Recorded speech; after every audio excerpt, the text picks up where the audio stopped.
Welcome to Wellness Radio with Dr. Jeanette-Gallagher as your host.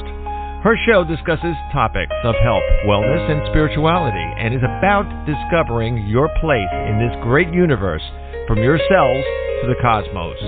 Along with her guest, in casual conversation, she strives to ask the difficult questions that may be holding you back from a vibrant life, and shares new ideas that may inspire you to make a change in your life that you only can see in your dreams.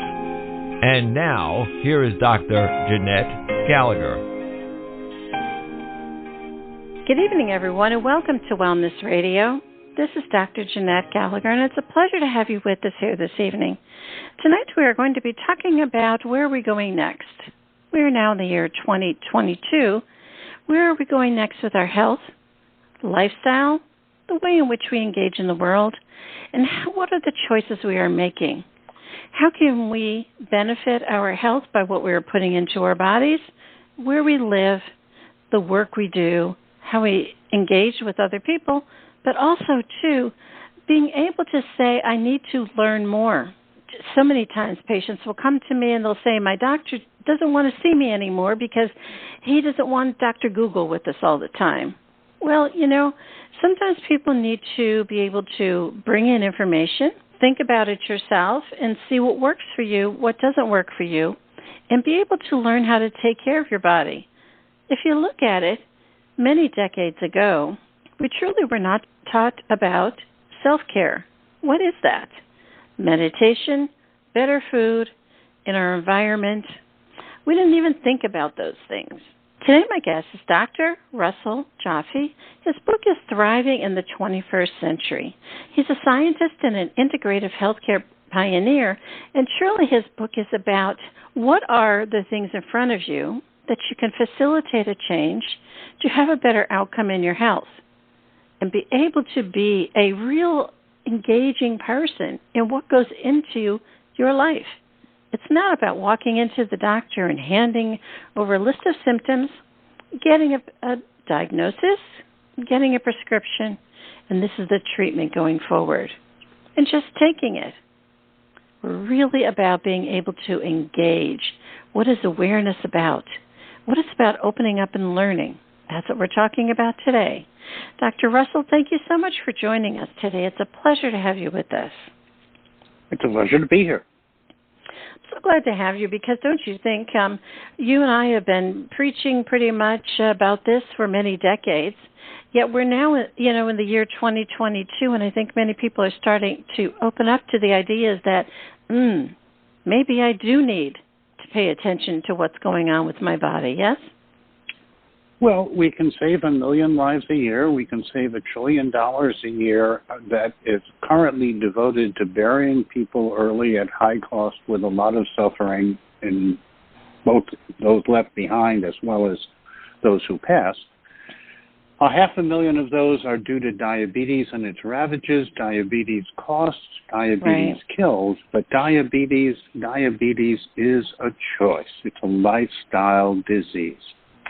Since I lost weight, my hemoglobin A1C has been less than 5%, and my other predictive biomarkers have been better as well.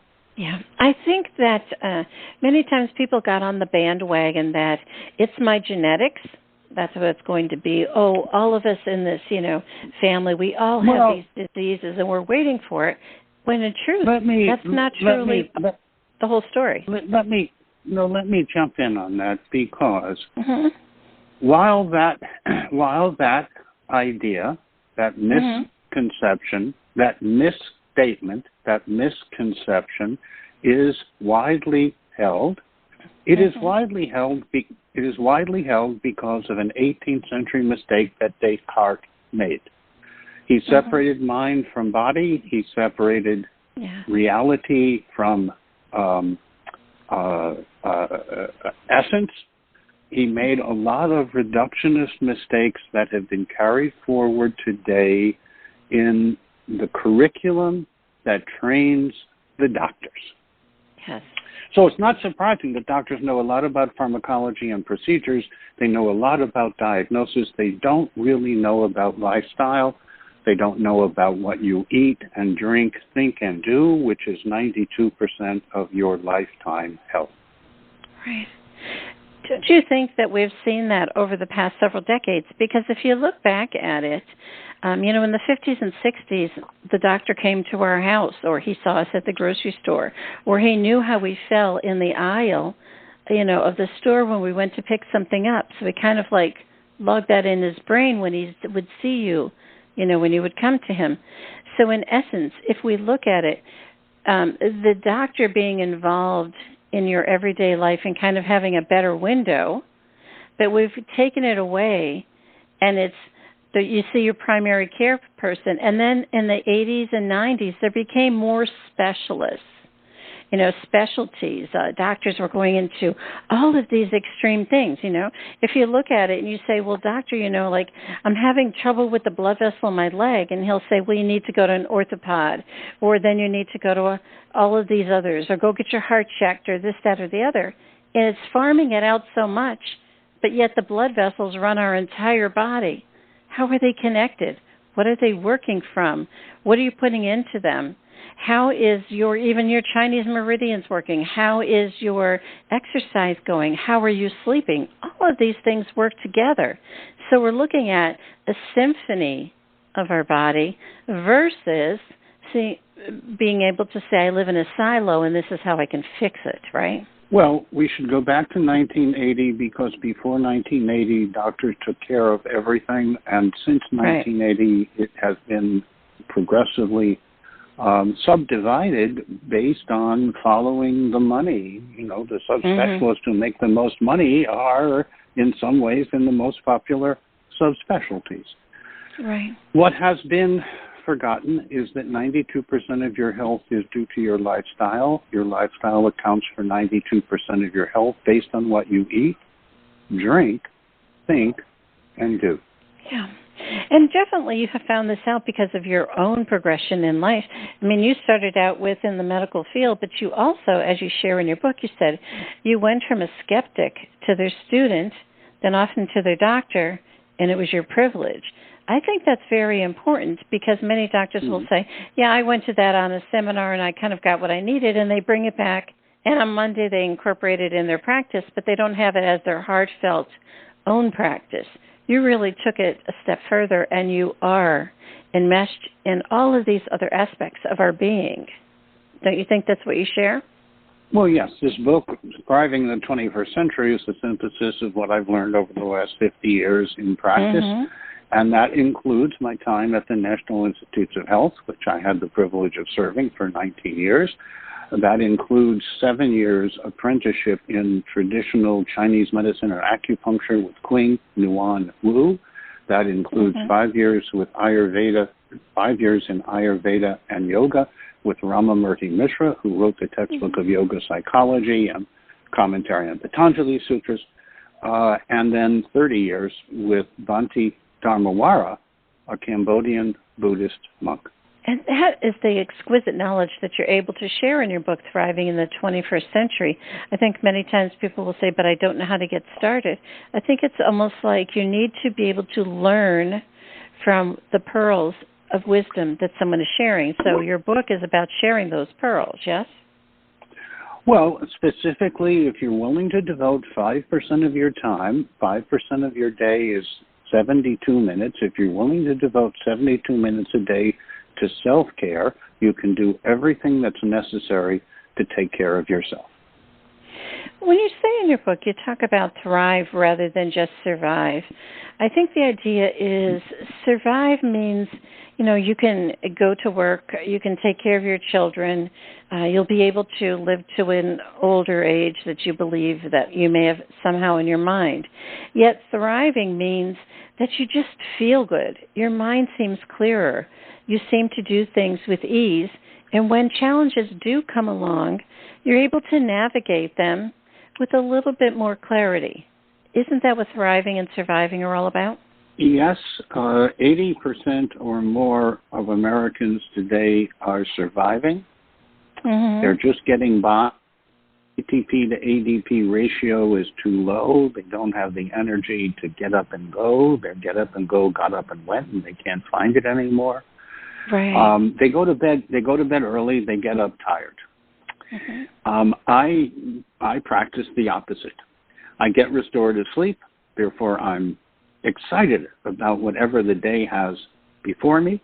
And then I stretch, and I stay well hydrated, and I eat moderately of whole foods, low on the food chain. And for me, meditation is as important as eating and drinking. So mindfulness practices, yes. Hydration, yes. Stretching and moving around, walking is a very good exercise, it turns out, especially if you can walk under a green canopy. Or if you don't have access to a green canopy, you can use a green dichromatic light, which I learned from Bhante Dhamawara. So green is important for a number of reasons, not the least of which is your retina in your eye, your retinal nerve, has a level of nerves that wire directly into the pineal gland, which controls the pituitary. So the pituitary may be the master gland, but the mistress to the master gland is the pineal. And if the pineal gets green signals, it's in harmony. If it gets red or blue signals, it's out of harmony. If it's out of harmony, all your hormones and neurochemicals and immune system do not work well. If it's in harmony, as it should be because of green input, all of your hormones and neurochemicals and immune responses are fine. Absolutely. And also, Dr. Russell, you talk about the liver health, because liver health is very important because that's where everything is filtered, it's absorbed, things are broken down. You say, well, what is this leftover stuff? Why do my joints hurt? Why do I feel like I'm getting sick or I have an allergic response? Let's talk about the liver health for a minute, because you say one nutrient that's particularly beneficial for the liver is choline-citrate. Many times people say, what? And I can honestly tell you, if I went to 10 doctors today, primary care through specialties, if I read them that sentence, they would say, what? They truly would not even have a point of reference. They would say, I don't know what you're talking about, stop looking at the internet. Or they would say, I really don't know, why is that important? The idea is that when we're starting to learn about our health and our wellness, it's about being able to step into what can we learn for ourselves and find the people to guide us. Because many times the physicians don't know this information. They don't connect it. They do know it, but they don't connect it. In their world, it's called metabolic acidosis. Metabolic acidosis is written about in the New England Journal of Medicine and in textbooks of medicine by Julian Seifter, who was the son of Sam Seifter. And Sam was a mentor to me, so I knew Julian. So metabolic acidosis means that your cells lack magnesium. When your cells lack magnesium, your ATP goes down because you need one molecule of magnesium for every molecule of ATP to make the ATP work. Then the proton gradient goes away, which means the battery of your cell, the mitochondria, stops working. Now you can survive. You can survive on Embden-Meyerhoff anaerobic glycolysis. You can survive, but you cannot thrive. So we want to restore magnesium with choline citrate so that you get both the magnesium and the choline and the citrate that you need, and you get the magnesium chaperoned to stay in the body in the cells that are hungry for it. So replenishing magnesium based on urine pH in the morning is a known, absolutely evidence-based approach, which in the conventional world is called metabolic acidosis, and in the unconventional world is called magnesium deficiency. Do you think that it's because physicians have a certain amount of tests that they will run because they've become, stuck to their EHR, the electronic medical records? You put it in, and you can't turn the page if you haven't checked off what you need to check off. So in essence, are they siloed into something, a therapy, a treatment, or a diagnosis, and they are sometimes unable to go outside of that? Not necessarily. Actually, curiously, my boss, Don Young, and I published the first scientific article that was completely electronically done. It never reached a typewriter. It never reached a piece of paper on the way to getting published. This was 1973. So I've been familiar with this issue for a long time. The problem is much deeper. The problem is that doctors don't know what they don't know, and they often are asked to make comments about areas of which they are uninformed. They are uninformed because their curriculum in medical school, in graduate school, of 8,000 hours of graduate training that I had, 8 hours, only 8 hours were devoted to nutrition. One was taken by biochemistry, another was taken by endocrinology. So It was clear to us that nutrition and lifestyle and attitude and environment and so forth were not important. Now, they are critically important. They are critically important. Let me say again that they are vitally important to your health and well-being, and the choices you make based on the environment you're in determine your future. The past is behind us. The future has not come. It is up to us in the 21st century to recognize the toxins, recognize the stress, recognize the needs, nutritional and supplementation, recognize the need for good hydration, etc., and take action. Right, and that's what you call anti-nutrients in your book. And, you know, a lot of times I can definitely remember in the 70s, there was a lot of talk about acid rain. Don't go outside today, there's some acid rain, when I lived in the Northeast, you know. Or there was a lot of pollution coming up. I live in New Orleans. Well, the cyanide plant is down the street. So the idea is that what are you living by, what are you eating, breathing, and what's around you is a significant denominator to be able to say this is what's influencing your health. But can we become aware of everything and make a change? Well, what we can do is take 4 self-assessments and 8 predictive biomarkers that tell us whether we are at risk or not. So if you're able to do those assessments, yes, are you able you to... can. You can do those assessments. They're not impossible to do. We screened over 100,000 lab tests to determine what covers epigenetics. Epigenetics is lifestyles. Epigenetics is everything other than genetics. So it came down to 8 tests, predictive biomarkers, interpreted to best outcome goal value, as well as 4 preparatory self-assessments that are very easy to do to confirm that you need to go forward. And how would somebody be able to even get started with that, to be able to say, I don't know where I am. What is my first step? What is your first step that you would suggest? Well, the first step would be to go to betterlabtestnow.com, a website called betterlabtestnow.com. You go to betterlabtestnow.com and you find an array of options. And you identify with some of those options. This is a portal for consumers to get access to tests and interpretations which are lifestyle-based without doctors. Yes, because so many times people will say, but do I need a prescription, or what am I going to do with the information? How do you even say that? Well, what you're going to do with the information is change what you eat, drink, think, and do. You don't need a prescription because you don't need a doctor. You don't need to pay for a doctor's consultation to tell you that you need these 4 self-assessments and 8 predictive biomarkers. What you need critically is the interpretation compared to best outcome goal values.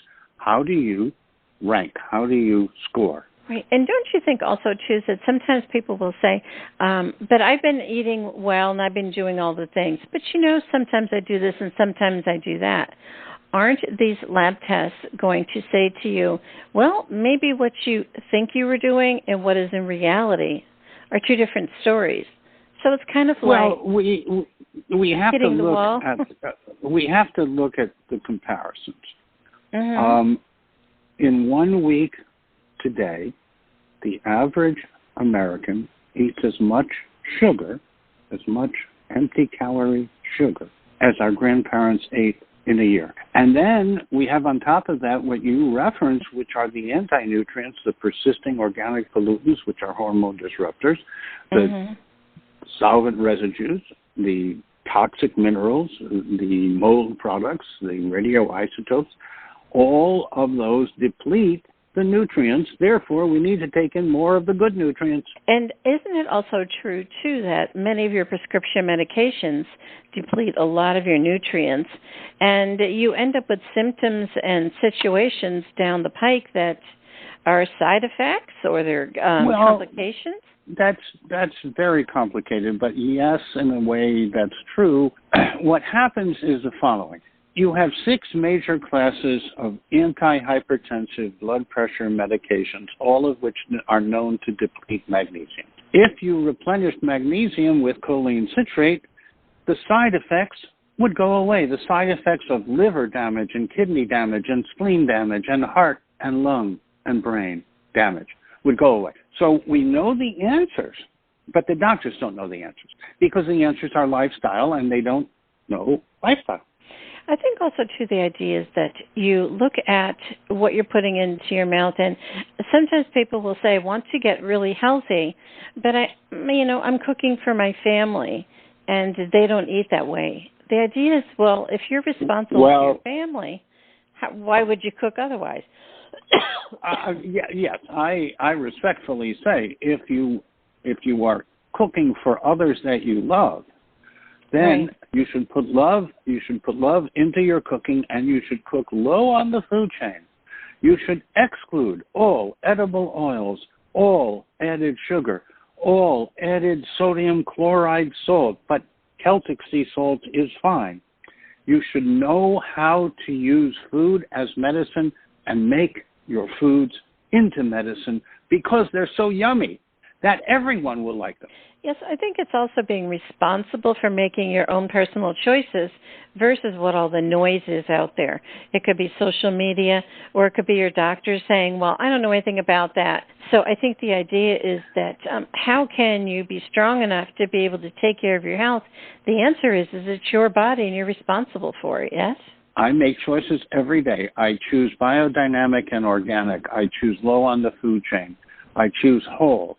I choose no plastic, yes, paper, or just pick up the food right. because much of what we bring into our life that's toxic, 80% of the toxins you're exposed to, you bring into your home. So you can change from outdoor clothes to indoor clothes, from outdoor shoes to indoor shoes. You can have an air cleaner system inside your home that removes mold and other particles and other allergens and other irritants and other things. So there's lots that you can do that your doctor doesn't know about, most likely doesn't know about, unless your doctor is comprehensive, integrative, functional, in which case I would go to them too. Yes.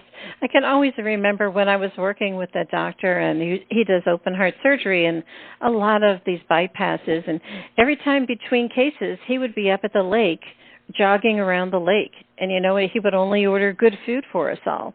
I think the idea is that there are many physicians out there. Who was that? Because he was so exceptional that I might know him. Who was that? I can't remember his name. He was in Pennsylvania. Oh, okay. Let me just mention a few people.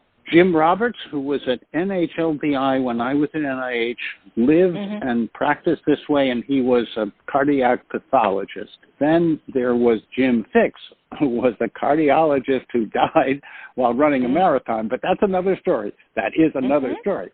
Then there was, the dean of all of them.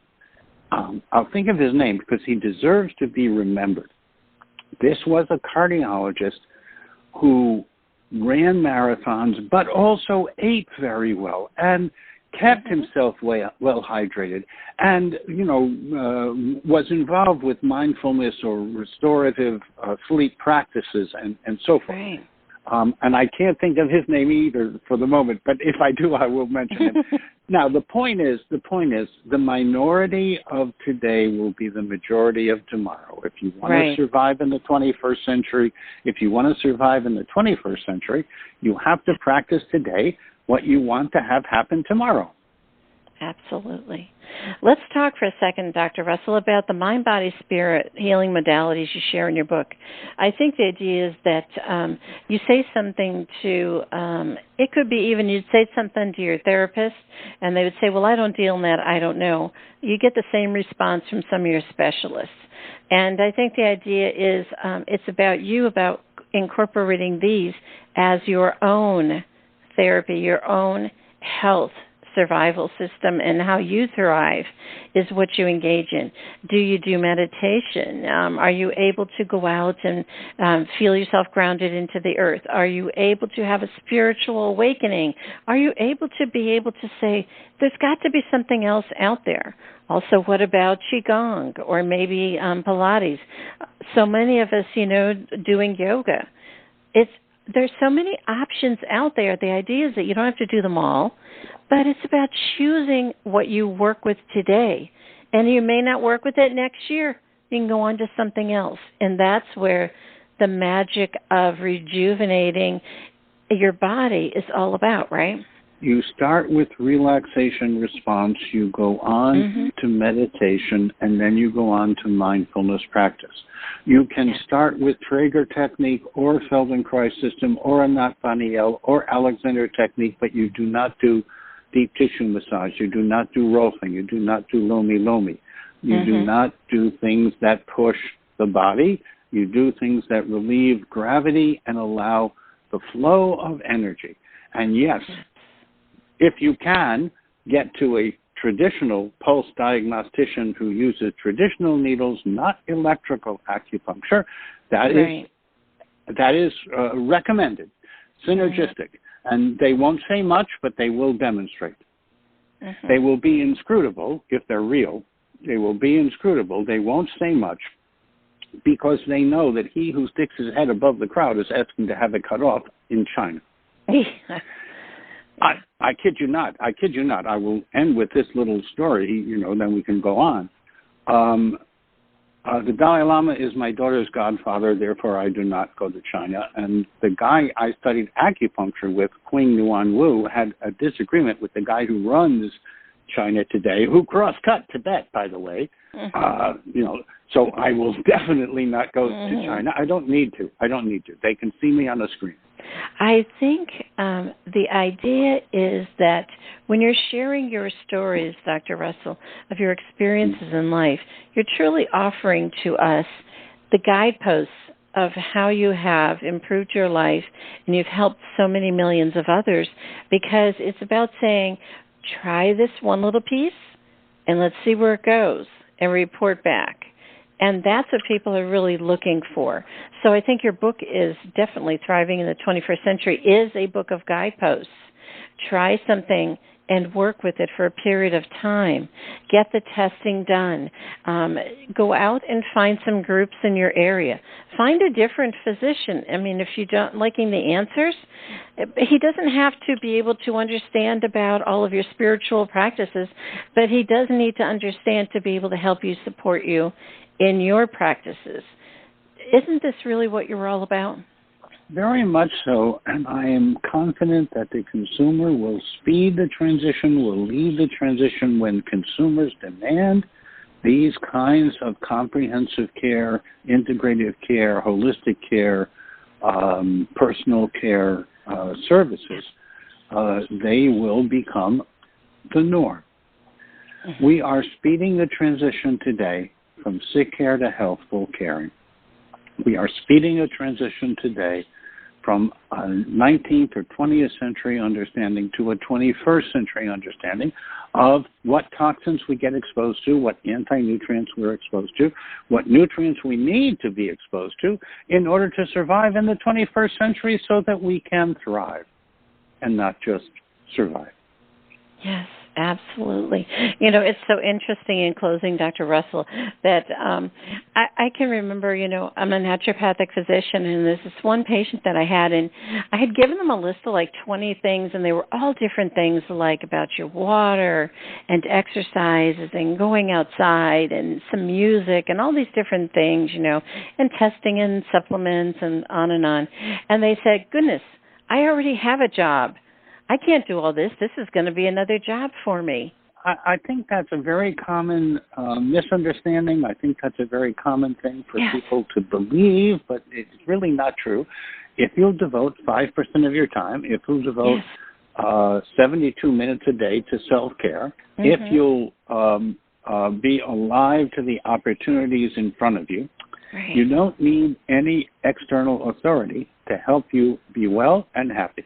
And I think to be able to say, I can do it, versus someone else has to do it for me, is a very empowering position. And it really puts you in the place of a lot of things clear up. It's sort of like, I'm not going to go to that restaurant. I'm not going to be able to drink that water that's been outside in front of 7-Eleven, baking in the heat in that plastic bottle. I'm not going to do it. I'm going to make a different choice. And to be able to say, wow, once you start getting in the pattern of this, you just pass by that water and you don't even notice it anymore. So it doesn't become a job. It's sort of like it's innate then, yes? Please read How to Thrive in the 21st Century, and then all this will become clear. Yes, absolutely. Well, Dr. Russell, it was a pleasure to have you with us here today. We thank you so much, and we'd love to have some more information about how to find out about your work. Thank you. It's dr-russell-jaffe.com and a YouTube channel, Dr. Russell Jaffe. Very good. Well, Dr. Russell, it was a pleasure to have you. We thank you so much for your time. And I truly believe that people are making the choices and they are looking for guideposts. And your book is a wonderful asset. We thank you so much for sharing today. Thank you for having me. If you'd like to find out more information about Dr. Russell Jaffe, again, his book is Thriving in the 21st Century. Please do click on the link on the bottom of today's show page to go directly to his website and informational platforms, and definitely check them out. There's so much information there, and be able to grow and thrive in the 21st century. Thank you so much for joining us today. This is Dr. Jeanette-Gallagher. Until tomorrow, have a great day. Today we discussed many life-changing concepts. Who do you turn to, and how do you know what is best when faced with a health crisis? Dr. Jeanette is a patient advocate.